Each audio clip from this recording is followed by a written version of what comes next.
Doctor Farooq Sattar صاحب متحدہ قومی یونین پاکستان کے سینئر رہنما ہیں، کل رات گئے جنہوں نے بائیکاٹ کا اعلان کر دیا اور آج ظاہر سلیکشن ایکٹیویٹی کا حصہ ہی نہیں۔ ڈاکٹر صاحب السلام علیکم۔ وعلیکم السلام جی۔ سر پہلے یہ تو بتائیں نا ڈاکٹر صاحب کہ اس فیصلے سے 2-3 دن پہلے ہی، زیادہ پہلے نہیں، 2-3 دن پہلے جب ساری نئی صورتحال بن گئی تھی، جس کے بعد آپ نے کل بائیکاٹ کا اعلان کر دیا، ہم نے مختلف لوگوں سے پوچھا، میں آف دا ریکارڈ کی تو بات ہی نہیں کر رہا، ابھی آن ریکارڈ کی بات کر رہا ہوں، نام لیتا ہوں، وسیم اختر صاحب، مصطفیٰ کمال صاحب، کہ کیا ممکن ہے کہ بائیکاٹ بھی کر دیں آپ اگر 15 کو الیکشن ہو ہی جائے تمام تحفظات کے باوجود، تو بھی ممکن ہے بائیکاٹ کر دیں؟ دونوں نے کیٹیگوریکلی کہا کہ نہیں بائیکاٹ کوئی آپشن نہیں ہے۔ ایسا کیا ہوا کہ ایم کیو ایم جیسی جماعت کو بائیکاٹ پہ جانا پڑا، حالانکہ پرسوں تک آپ لوگ اس کہہ رہے تھے کہ یہ تو آپشن ہی نہیں ہے؟ دیکھیں، جس دن 11 جنوری میں اور ظاہر پی ایس پی کے رہنما جب شامل ہو رہے تھے، تو میں نے تو عین اس لمحے پر بھی کہہ دیا تھا کہ بائیکاٹ کا یا دست برداری کا آپشن بھی ظاہر ہمیں ذہن میں رکھنا چاہیے، اور ہمیں حکومت چھوڑنے کا آپشن بھی جو ہے وہ اپنے نظر میں رکھنا چاہیے۔ میں نے تو یہ دونوں باتیں کی تھی ان سے نا۔ ڈاکٹر صاحب ویسے بائیکاٹ کے حوالے سے بتائیں، ظاہر رابطہ کمیٹی کا متفقہ فیصلہ ہو گیا، اس میں عمل بھی ہو گیا، لیکن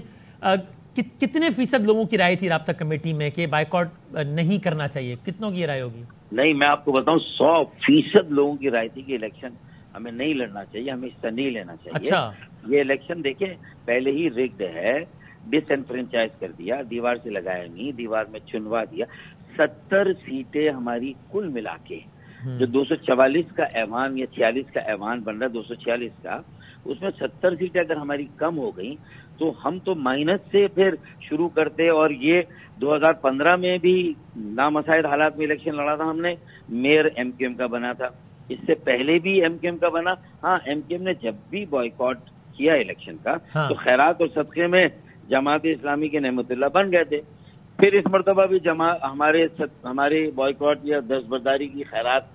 اور صدقے میں کوئی بن جائے گا، لیکن یہ اور وہ کون ہوگا آپ کے خیال میں؟ کس کا امکان؟ آپ کا سیاسی تجزیہ کیا کہتا ہے، کس کا امکان زیادہ ہے؟ دیکھیں، اب وہ تو جس کا بھی ہونا تجزیہ تبصرہ ہے، اس سے تو زیادہ شاید آپ بہتر سمجھتے ہوں گے، آپ کی نظر ساری سیاسی جماعتوں کی تیاری پر ہے۔ پھر دیکھیں،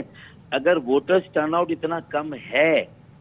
تو اس سے کیا آپ یہ نہیں دیکھتے کہ عوامی تائید اور حمایت اور وہ پذیرائی نہیں، لوگ اس کو پھیکا الیکشن کہیں گے، متنازع الیکشن کہیں گے۔ ووٹرز کے باہر نکلنے کی تو بہت ساری توجیہات ہو سکتی ہیں نا، چونکہ حالیہ تاریخ میں ہی کراچی میں نیشنل کے الیکشن ہوئے ہیں جس میں آپ لوگوں نے بھرپور کیا، اس میں بھی ووٹرز ٹرن آؤٹ انتہائی کم تھا، تو اس کی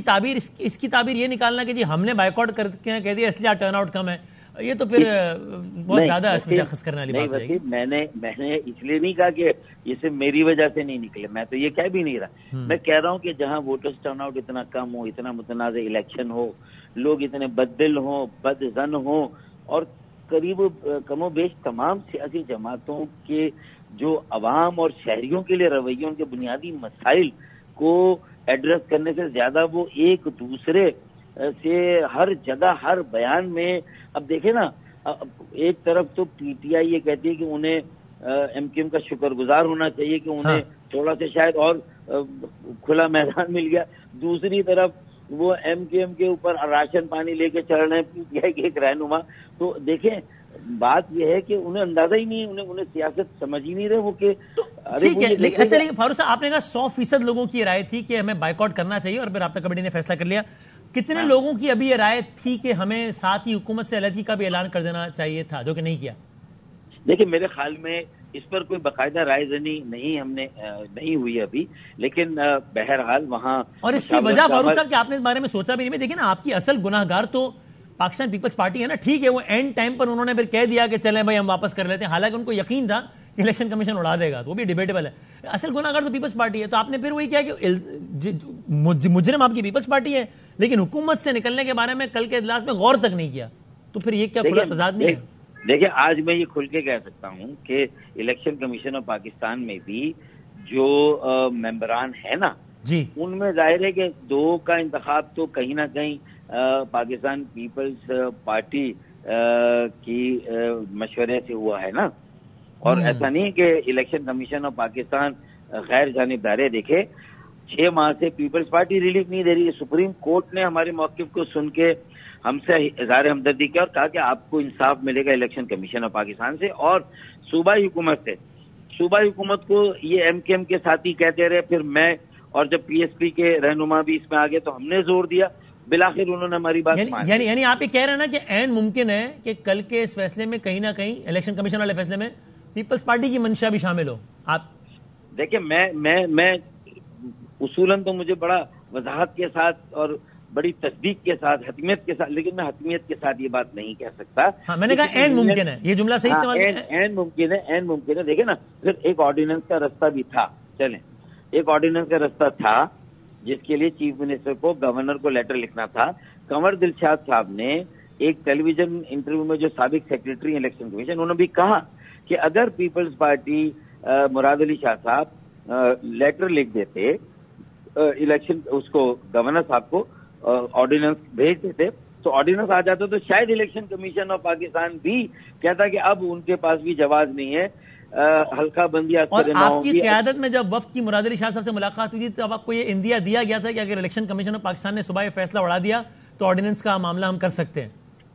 آرڈیننس پر انہوں نے پوری رضامندی ظاہر نہیں کی تھی، لیکن کہا تھا کہ اس آپشن پہ بھی وہ سوچیں گے۔ اور دوسرا انہوں نے یہ کہا تھا کہ بائی ہک اور کروک، یہ ضرور کہا تھا کہ یہ الیکشن جب آپ سمجھتے ہیں کہ آپ کے ساتھ ناانصافی، زیادتی ہو رہی ہے، حلقہ بندیوں میں ہی آپ کے ساتھ ظلم ہو گیا، اور ہم بھی ریلائز کرتے ہیں، ہم 70 سیٹوں کی بات کرتے ہیں، پیپلز پارٹی والے 50 پر راضی تھے، 53 پہ تو ہاں 50 پر راضی تھے، 53۔ اچھا لیکن ابھی فاروق صاحب اس کا مطلب ہے کہ فی الحال ایم کے حکومت سے علیحدہ فی الحال نہیں ہو رہی، رائٹ؟ دیکھیں فی الحال نہیں ہو رہی، لیکن یہ مشاورت کا عمل ہے۔ ایم کیو ایم کی جو یہ ملک کے مجموعی استحکام اور سیاسی جمہوری عمل کے لیے، اور ڈالر، معیشت، یہ سب چیزیں آ جاتی ہیں نا بھائی ہماری سوچ کے بیچ میں بھی، تو اس کو ہماری کمزوری نہ سمجھا جائے، مجبوری سمجھا جائے۔ دیکھیں مجبوری ملک کے لیے، نیشنل اس میں بھائی، قومی، اس ملک کے بہترین مفاد میں،